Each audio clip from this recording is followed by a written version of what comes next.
El aire se hizo más frío a medida que pasaban los días durante el otoño.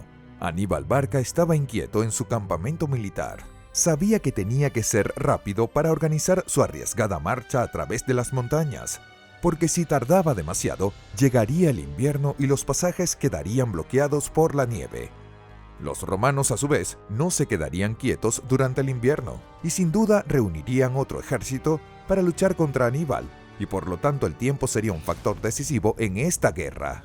Para aumentar las posibilidades de supervivencia de su ejército, Aníbal contrató a algunos galos que vivían en esa región montañosa y conocían los traicioneros pasajes por los que tenían que viajar.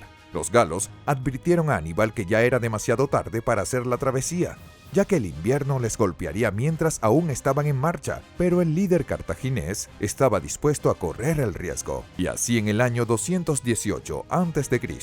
comenzó la larga y tortuosa marcha de Aníbal a través de los Alpes. No se sabe con seguridad qué ruta fue utilizada por el ejército cartaginés, ya que los Alpes están llenos de pasajes y no hay registros históricos precisos sobre cuál fue la elegida por los guías galos. Las condiciones climáticas y el terreno montañoso también dificultaban a los arqueólogos la búsqueda de pruebas concretas. Una de las teorías más aceptadas es que el ejército cartaginés atravesó una región conocida como el Paso del Pequeño San Bernardo, que se encuentra a 2.188.000 metros de altitud y que actualmente está en la frontera entre Francia e Italia. El hecho es que un gran ejército compuesto por guerreros cartagineses, númidos, líbidos, ibéricos y galos fue capaz de cruzar ese terreno inhóspito. Además de los soldados, había todavía cientos de animales de combate y carga para llevar las provisiones del ejército como alimento y material para los campamentos. Pero había otro peligro acechando en las montañas. A pesar de que el terreno no era propicio para mantener la vida en los Alpes, todavía había tribus galas hostiles que habitaban algunas regiones más bajas y llanas en las montañas. El ejército de Aníbal fue emboscado por una de estas tribus que aún estaba en marcha y sufrió grandes pérdidas, principalmente de animales de carga, ya que los bárbaros de las colinas buscaban robar las armas y armaduras que estaban siendo transportadas. Fueron atacados por la tribu Centrones. Aníbal fue capaz de organizar rápidamente una línea de defensa y fue capaz de protegerse de los enemigos, pero esto sacudió la moral del ejército cartaginés. Habían pasado 5 meses desde que Aníbal dejó la península ibérica para ir a Roma, y ahora muchos de sus soldados morirían en los Alpes debido al cansancio, el frío, el hambre y la enfermedad. Ya era finales de octubre y la nieve caía implacablemente contra el ejército, y la situación no era nada favorable para Aníbal. Para motivar a los soldados, Aníbal utilizó su talento en el arte de la oratoria y los convenció de que ya estaban cerca de la llanura padana, una región del norte de Italia por la que pasa el río Po. Impulsados por la necesidad de seguir avanzando y la esperanza de estar pronto en terreno llano, los soldados continuaron su marcha, pero las dificultades aún estaban lejos de terminar. Muchos pasajes que el ejército cartaginés tendría que pasar estaban bloqueados por grandes rocas y toboganes de nieve. Ante tal desafío, Aníbal habría dicho una de sus frases más famosas: «Encontraremos una manera o haremos una». Demostrando su genio, Aníbal ordenó a los soldados que hicieran grandes fuegos bajo las rocas y vertieran muchos litros de vinagre o vino sobre ellos. Esto debilitaría las rocas, permitiendo a los soldados romperlas más fácilmente con herramientas comunes. Aún en la larga marcha, Aníbal y su ejército cruzaron un punto extremadamente difícil en los Alpes del sur, donde gran parte del camino estaba formado por escarpados acantilados y estrechos senderos, donde muchos hombres y animales perdieron el equilibrio y cayeron a una muerte segura entre las afiladas rocas y la nieve helada. Después de 16 días que parecían interminables para el ejército cartaginés, finalmente habían llegado al norte de la península italiana.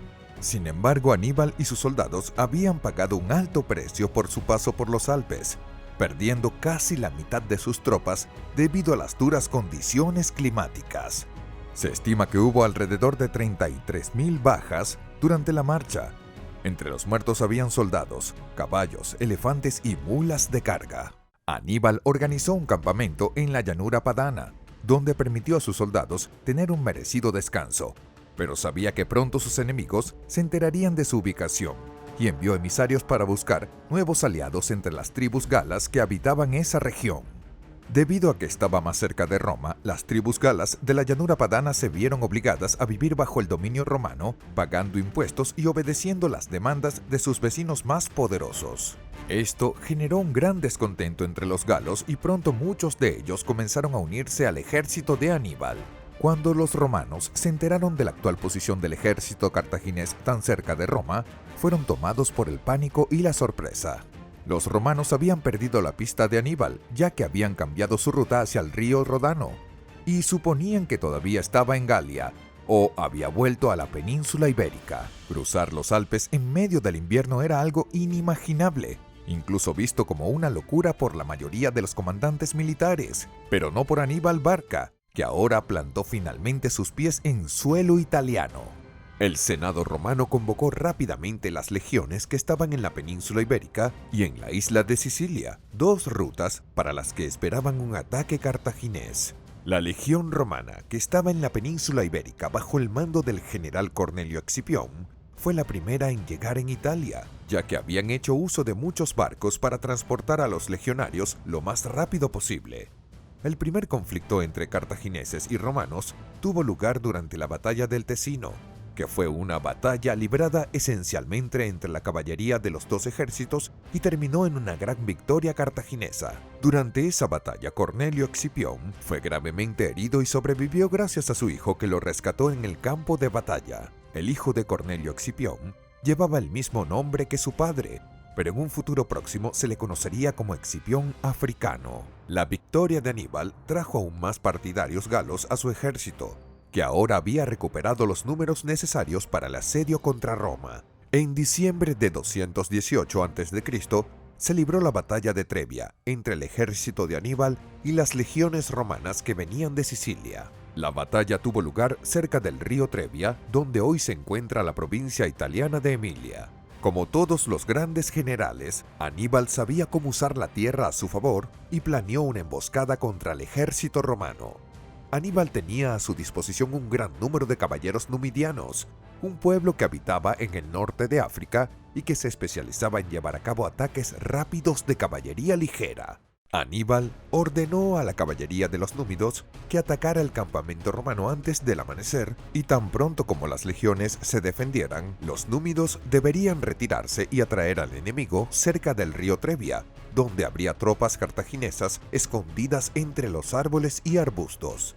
Tomados por sorpresa y sin tiempo para hacer el primer desayuno del día, los soñolientos romanos reaccionaron al ataque de Númida y mordieron el anzuelo jugado por Aníbal, siendo emboscados en un terreno fangoso con poco espacio para las formaciones romanas. Algunas tropas romanas intentaron cruzar el río para llegar al campamento de Aníbal, pero el agua dificultó su movimiento y terminó convirtiéndose en un blanco fácil para los fundadores y lanceros cartagineses. Como resultado, el ejército romano se vio obligado a retirarse ante la estrategia superior de Aníbal, y los sobrevivientes huyeron desorientados, difundiendo la noticia de que ahora se enfrentaban a un enemigo inusual y extremadamente peligroso. La noticia de la victoria cartaginesa no tardó en llegar a la ciudad de Roma, donde el miedo se extendió rápidamente entre la población.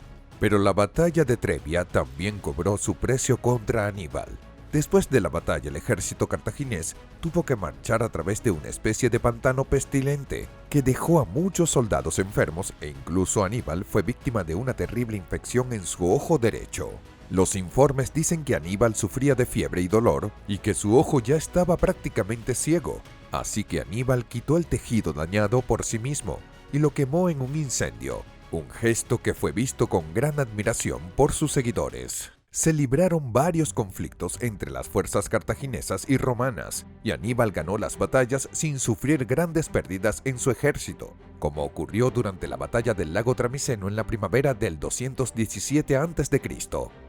Aníbal avanzaba lentamente su ejército en territorio italiano, pero la resistencia romana estaba demostrando ser digna de admiración y la guerra entre Roma y Cartago estaba lejos de terminar.